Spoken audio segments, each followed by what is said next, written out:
If you're here, you are probably either struggling with a book hangover or you have in the past. And today we're going to talk about how to cure that, partly because this is very much inspired by my own current book hangover, which came from the Scottish Chiefs. Normally, I don't read books quite this big. Is that true? I don't know. These books is a daunting read, but it's so good. And by the time I'm done with it, I'm always like quasi living in the world, figuring out how to get out. It's The Scottish Chiefs by Jane Porter, all about William Wallace and his epic adventures, and it's incredible. Anyways, that brings us to a book hangover where I'm trying to get back into the world. So I thought I'd share a little bit about how to cure this potentially. And while we're at it, welcome to Magic in the Ordinary, where we talk about ordinary things and everyday amazing things in ordinary life. And today we're talking about book hangovers because books are ordinary, but they're also insane. So, what is a book hangover, for those of you who are wondering? It is essentially the residual effects, especially sluggishness, after reading an epic tale. So, after reading a story, people can kind of get stuck in the book world. Their heads are spinning with the book world. And so how do you fix that? Assuming it's something that needs to be even fixed. But so yeah, I read this one. So symptoms can include that you can't move on to another book.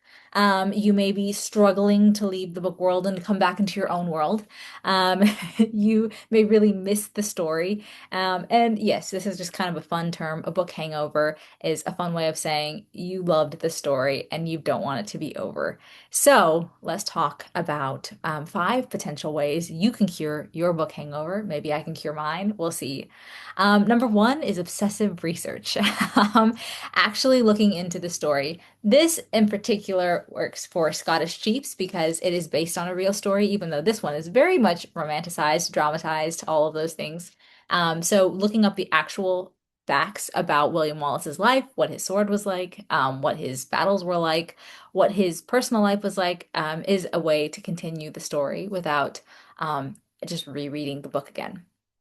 This works, like I said, particularly well with this historical fiction book, but I've seen this work with any kind of book. You can research the author's life, the philosophies they had, look into the world. Usually, they've got other things about world building. And so, researching it can make you feel like you're not quite leaving the book just yet. You're going one step deeper. With researching William Wallace, I just feel like he gets cooler outside of the pages of the fictional book. Yeah, he was quite the hero, which is pretty epic. Number two is pick up a hobby and preferably a book related hobby. So if he plays a harp in the story, maybe pick up a harp and start playing it. Maybe that's not realistic. But picking up a hobby I think can be really good. After one book I went to take an archery class. That was super fun. It was something I hadn't thought about doing. Um, just it's a random thing. Not everyone does archery, but I picked it up. I really enjoyed it. And so picking up a hobby like that can be really fun. Even just starting to take walks and think about the book is, I think, a good step. So number two would be pick up a hobby, maybe inspired by the book, so you're not feeling like you're leaving the pages of the story, but you are engaging with the real world around you and learning those skills for yourself, whether that's learning a new language, or a new skill set, learning how to make something new. Speaking of make something new, number three is one of people's favorite ways to get over a book hangover, and that is create. If you are stuck in a world, take advantage of it and write a song about it. Write fan fiction, draw a story, draw a picture of the story. You guys, this is where we get some incredible art from. And we actually get some stories from it too. I saw one book or one meme once making fun of Dante's Divine Comedy and just kind of talking about how it was Virgil fan fiction. That's a little bit of a stretch, but he was really fanning over Virgil in the story, and it's fun to kind of think of the Divine Comedy like that. So yeah, a lot of these, when you're in this book hangover, what you really have is a ripe opportunity for creating something massively inspired by the book you just read. And I love seeing fan art from people.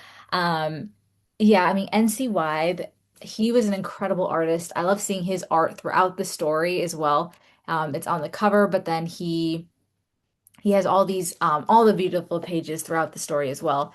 And He's most famous for writing, like drawing Western kind of stories, but I really like his medieval stuff as well. So, or his medieval focused things as well. So, yeah, if you're having experiencing a book hangover, you are filled with creative potential at this moment to make something that gives, inspired by the story you just read.